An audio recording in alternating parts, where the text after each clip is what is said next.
Hi viewers, మనం వచ్చేసి తెలుగువాడు అనేటువంటిది 7వ తరగతి కర్ణాటక గవర్నమెంట్ పద్య భాగం చూస్తూ ఉన్నాము. డాక్టర్ సి నారాయణ రెడ్డి గారు కవి పరిచయము. ఆధునిక కవులలో డాక్టర్ సింగిరెడ్డి నారాయణ రెడ్డి గారు ప్రసిద్ధులన్నమాట. వీరు తెలుగులో అనేక రచనలు చేశారనమాట. వాటిలో విశ్వంబరకు కేంద్ర ప్రభుత్వ జ్ఞానపీఠ పురస్కారం అనేటువంటిది లభించింది. విశ్వంబర అనేటువంటి పుస్తకానికి అనమాట, ఆయన రచించినటువంటి గేయ రచనకు. తర్వాత గేయ కవిత్వంలోను వచన కవిత్వంలోనూ వీరే సాటి అనమాట. అసాధారణమైనటువంటి ప్రతిభను సంపాదించారనమాట వీళ్ళు. తర్వాత ఉపన్యాసకుడుగాను, తర్వాత పరిశోధకుని గాను, వ్యాసకర్తగా గాను, తర్వాత వచ్చేసి సినీ కవిగాను, అంటే సినిమాలకు కూడా ఆయన కవిత్వాలు సినిమా పాటలు రాయడం జరిగింది. వివిధ సాహిత్య ప్రక్రియల్లో వీరి ముద్ర స్పష్టంగానే ఉంది. మరో హరివిల్లు అనేటువంటి కవితా సంపుటి నుంచి ఈ గేయాన్ని తీసుకోబడింది. తర్వాత ఆంధ్రప్రదేశ్ అవతరణోత్సవం నాడు ఈ కవిత్వాన్ని రాయడం చేశారనమాట. నారాయణ రెడ్డి గారు రాశారనమాట. ఆంధ్రదేశము తనీగా వచ్చింది కాబట్టి అవతరణ ఆంధ్రప్రదేశ్ అనేటువంటిది తనీగా మనకు వేరేగా తమిళనాడు ఆంధ్ర వచ్చేసి రెండు ఒకటిగా ఉండింది. దాన్ని వచ్చేసి ఆంధ్రప్రదేశ్ వచ్చేసి వేరుగా అయినప్పుడు ఈయన రాయడం జరిగింది. తెలుగువాడి సంస్కృతి మహా గొప్పదని ఈ కవిత్వంలో కవి విపులంగా రాయడం జరిగింది.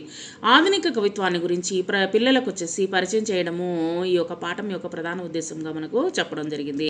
ఈ యొక్క పద్యంలో వచ్చేసి శాతవాహనుల వంశాన పుట్టినటువంటి వాడు, తర్వాత వచ్చేసి కాకతీయుల పోతుగడ్డ మెట్టినవాడు, తర్వాత పల్లెల్లోనే కాదు ఢిల్లీలో సైతము పెద్ద గద్దెలను మంచి పేరు ప్రఖ్యాతులు కెక్కినవాడు ఎవడు అంటే వాడు తెలుగువాడనమాట. తర్వాత వచ్చేసి పంచె కట్టడంలో కావచ్చు, లేదా ప్రపంచాన మొనగాడు వచ్చేసి ఎవరు అంటే, ప్రపంచంలో కల్లా మొనగాడు ఎవరు అంటే తెలుగువాడే అనమాట. కండువా లేనిది గడప దాటనటువంటి వాడు, కండువా పైన వేసుకొని బయటికి గడప దాటినటువంటి వాడు, పంచభక్షాలు తన కంచాన ఉన్న గోంగూర కోసము లొటకలేసేటువంటి వాడు, గుటకలేసేటువంటి వాడు, అంటే తనకు గోంగూర కావాలనేటువంటిది లేదా అని బాధపడేవాడు అనమాట. తర్వాత ఎవడు అంటే వాడు ఇంకెవడయ్యా అంటే తెలుగువాడు అనమాట.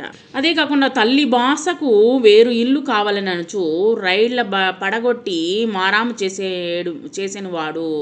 తర్వాత వచ్చేసి ఇక్కడ మన యొక్క భాష వేరుగా రావాలి అనేటువంటిది తమిళనాడు నుంచి ఆంధ్రప్రదేశ్ని వేరు చేసినటువంటి రైళ్ల పడగొట్టి మారాం చేసిన వాడు. తర్వాత ఏక భాషకు 2 ఇళ్ళు కావాలనంచు అఖిల భారతమునే అదరగొట్టిన వాడు. దీనికోసము అనేకమైనటువంటి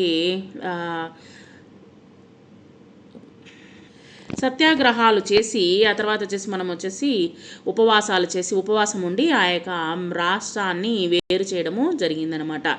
ఎవడయ్యా వాడు అంటే ఇంకెవడయ్యా తెలుగువాడు అనమాట. తెలుగు భాషను జుంటి తేనె అని తెగ పొగిడి పొరిగింటి పులుపుపై మరులు పెంచినవాడు దేశ భాషల్లోన తెలుగు లెస్స అని చాటేటువంటి మల్లెలకు బదులు లిల్లీలు వలచినవాడు. ఇక్కడ వచ్చేసి మనకు ఈ యొక్క తెలుగు భాషను వచ్చేసి తేనె వంటిది అని ఒక అతను, అదే కాకుండా వచ్చేసి తెలుగు భాషలందు దేశ భాషల్లోన తెలుగు లెస్స అనేటువంటిది చెప్పినటువంటి వాడు శ్రీకృష్ణదేవరాయలు అనమాట. సో ఆ విధంగా ఎవడు అంటే ఇంకెవరు తెలుగువాడు. నేల నల్దెసలలో డేరాలు నాటినటువంటి వాడు. తర్వాత వచ్చేసి అన్ని మానలలోనూ అట్టే ఒదిగినవాడు.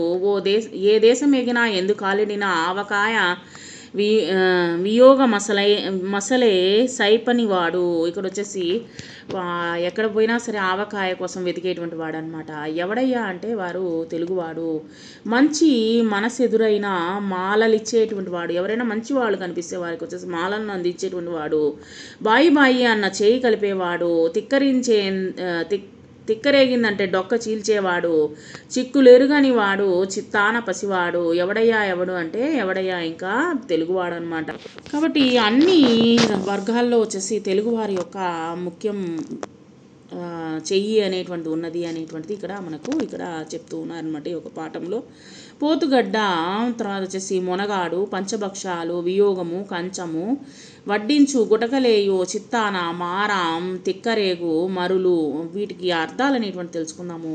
పోతుగడ్డ అంటే పోతులూరు వీరబ్రహ్మేంద్ర గారు నివసించినటువంటి గడ్డ అనమాట, బాగా పేరుగాంచినటువంటి ప్రదేశము. తర్వాత వచ్చేసి పంచభక్షాలు అంటే 5 రకాలైనటువంటి ఆహారాన్ని పంచభక్షాలు అని అంటాము. భక్ష్యము అంటే కొరికి తినేది, భోజ్యము అంటే మింగేది, లేహ్యము అంటే నాగులక కింద దిగేది, చూష్యము అంటే జుర్ర తగింది అంటే, పానీయము అంటే తాగేది అనమాట. సో ఈ విధంగా వచ్చేసి పంచభక్షాలు అనేటువంటిది ఇక్కడ చెప్పడం జరిగింది. మారాం అంటే గారాబంతో పట్టుదల, గారాబంతో మనము అల్లరి చేస్తాం కదా, సో పట్టుదలగా ఉండడం అనమాట. మరులు అంటే ప్రేమ, వియోగము దుఃఖము, చిత్తాన మనసులో, గద్దె అంటే వేదిక సింహాసనము, కండువ పై పంచ లేదా తువ్వాలు, బాస ఒట్టు లేదా ప్రతిజ్ఞ, జుంటి తేనె అంటే తీయటి తేనె, ఒదిగిన అమరిన లేదా సరైనటువంటి, సైప్ అని మరువని. ఈ క్రింది మాటలకు వ్యతిరేక పదాలు అనేటువంటిది రాయండి. ఈ యొక్క పాఠంలో వచ్చేసి క్రింది మాటలకు వ్యతిరేక పదాలు పుట్టు, చావు, మంచి, చెడు, ఎక్కు, దిగు, పొగుడు, నిందించు. క్రింది ఖాళీలను సరైనటువంటి పదాలతో నింపండి. కాకతీయుల పోతుగడ్డ మెట్టినవాడు, కండువా లేనిదే గడప దాటని వాడు, తెలుగు భాషను జుంటి అని తెగ పొగిడి మల్లెలకు బదులు లిల్లీలు వలచినవాడు, చిక్కు లెరగని వాడు, చిత్తాన పసివాడు.